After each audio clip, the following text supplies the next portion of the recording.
The most explosive issue on Earth right now isn't Ukraine or the Middle East, but a 100-mile-wide stretch of water called the Taiwan Strait. And the President of the United States just casually said, "Yeah, we're discussing arms sales to Taiwan with China," like he was talking about adjusting a golf schedule. For more than 4 decades, Washington never consulted Beijing before selling weapons to Taiwan.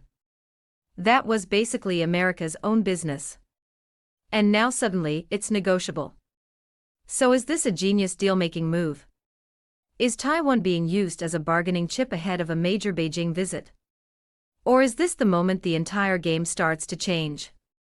Because behind the headlines, we're talking about missiles, aircraft carriers, trade deals, rare earth supply chains, and the very real question of who would actually fight if things go hot.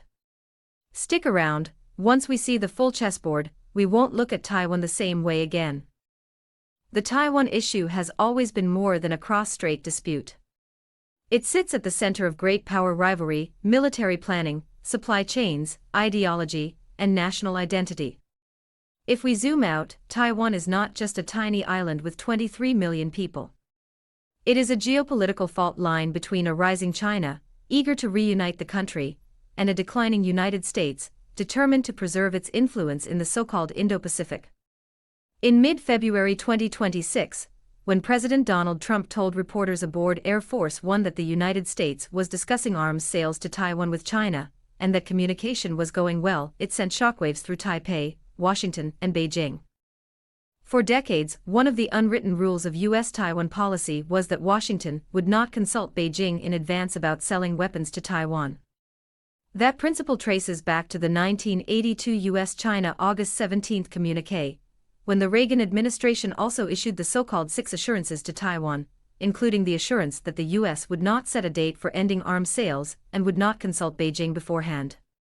So when Trump publicly used the word discussing, it signaled something new. Whether it was tactical, transactional, or strategic, the United States might be rethinking how it plays the Taiwan card.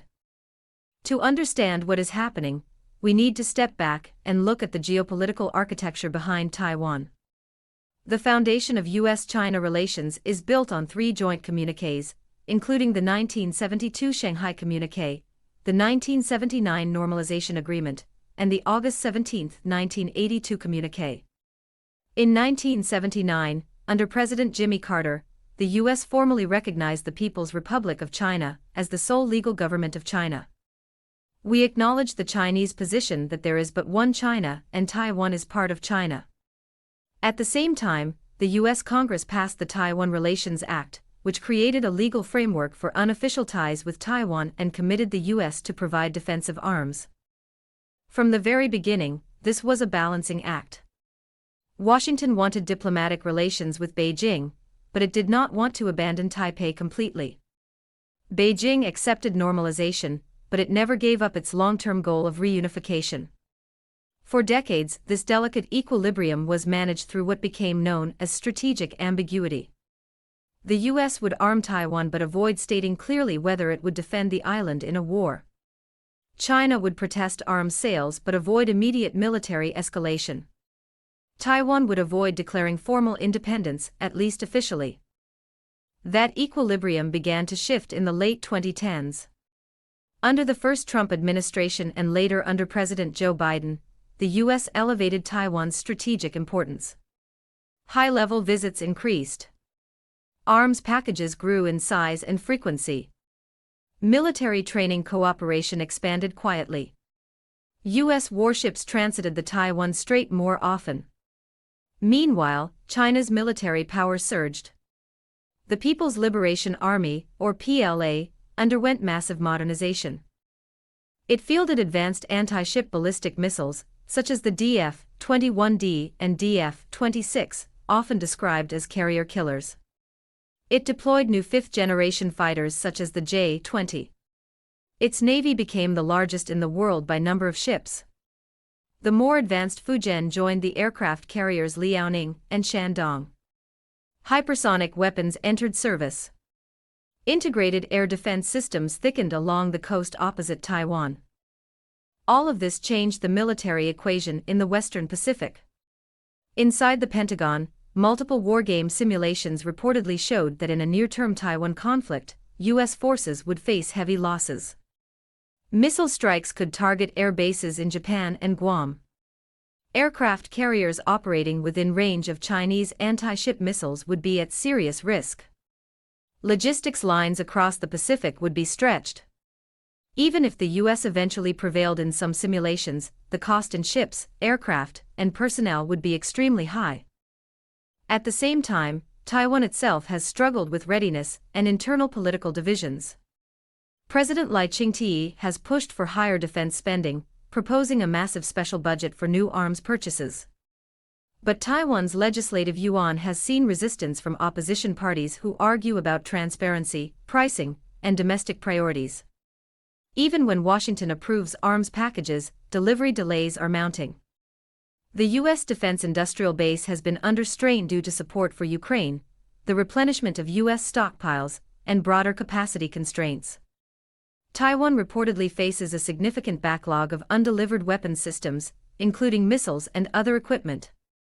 That creates what some analysts call a paradox. The headline numbers for arms sales look large, but the actual military impact on the ground may be slower and more limited. Now layer on top of this the domestic and global pressures facing the United States in 2026. The U.S. national debt has surpassed $38 trillion. Political polarization remains intense. Industrial reshoring has been uneven. Inflation has cooled but not disappeared. Meanwhile, China remains deeply integrated into global supply chains and is central to the processing of rare earths, battery production, and many advanced manufacturing sectors. For any U.S. president, especially someone like Donald Trump, who prioritizes deal-making and economic optics, China is not just a strategic competitor, it is a threat. It is also a potential economic partner, or at least a necessary counterpart. Trump's planned April visit to Beijing adds another dimension. Historically, high-level visits between U.S. and Chinese leaders have often reshaped narratives. Richard Nixon's 1972 visit opened the door to normalization. Later summits have stabilized tensions at critical moments. If Trump wants a successful visit, complete with trade deals, agricultural purchase agreements, and perhaps aviation contracts, he needs a relatively stable atmosphere. Beijing has repeatedly made clear that Taiwan is the most sensitive and core issue in U.S.-China relations. Chinese leaders consistently describe it as a red line that cannot be crossed. In recent years, Beijing has also expanded its toolkit of countermeasures. It has sanctioned U.S. defense companies involved in arms sales to Taiwan. It has conducted large-scale military exercises around the island after high-profile U.S. visits. It has used economic levers in response to perceived provocations. It has strengthened the Coast Guard and maritime law enforcement presence around Taiwan's outlying islands. The big question is not whether China can complain about U.S. arms sales. It always has. The real question is where and how China would stop U.S. weapons from entering Taiwan if it decided that political protest is no longer enough. There are several potential layers to that answer. First is diplomatic and economic pressure. China can impose sanctions on specific U.S. firms, restrict market access, and signal that cooperation in other areas will suffer. For a U.S. administration seeking economic wins, that matters. Second is gray zone pressure. China could increase air and naval patrols around Taiwan, conduct drills to create temporary exclusion zones, or intensify inspections in surrounding waters. These actions raise the cost and risk of transporting military equipment without crossing into outright war. The calculus for Beijing is complex. On one hand, allowing continuous, high-end U.S. arms sales could gradually strengthen Taiwan's defenses and deepen U.S.-Taiwan military integration. On the other hand, moving too early or too aggressively could unify regional actors against China and trigger the very intervention Beijing wants to avoid. That brings us to the regional dimension. Japan is the most important variable. Under recent administrations, Tokyo has significantly increased defense spending and revised security documents to identify Taiwan's stability as important to Japan's security. The southwestern islands, including Okinawa, are geographically close to Taiwan. U.S. bases in Japan would play a role in any Taiwan contingency. However, Japanese public opinion is cautious about direct involvement in a war. Japan would face missile threats to its territory. It would need to balance alliance commitments with domestic risk. The Philippines has expanded access for U.S. forces under the Enhanced Defense Cooperation Agreement. Some of the new sites are in northern Luzon, relatively close to Taiwan. It improves U.S. logistical positioning. But Manila also seeks to avoid becoming a frontline state in a major war. Australia under AUKUS is deepening military ties with the US and UK, particularly in submarine capabilities. Yet direct Australian military participation in a Taiwan conflict would depend on the circumstances and domestic politics. South Korea is even more complicated. Its primary security focus remains North Korea. While Seoul has aligned more closely with Washington and Tokyo in recent years, it may hesitate to be drawn directly into a Taiwan war unless its own security is clearly threatened. All of this suggests that while the U.S. has partners, automatic and enthusiastic regional intervention is not guaranteed.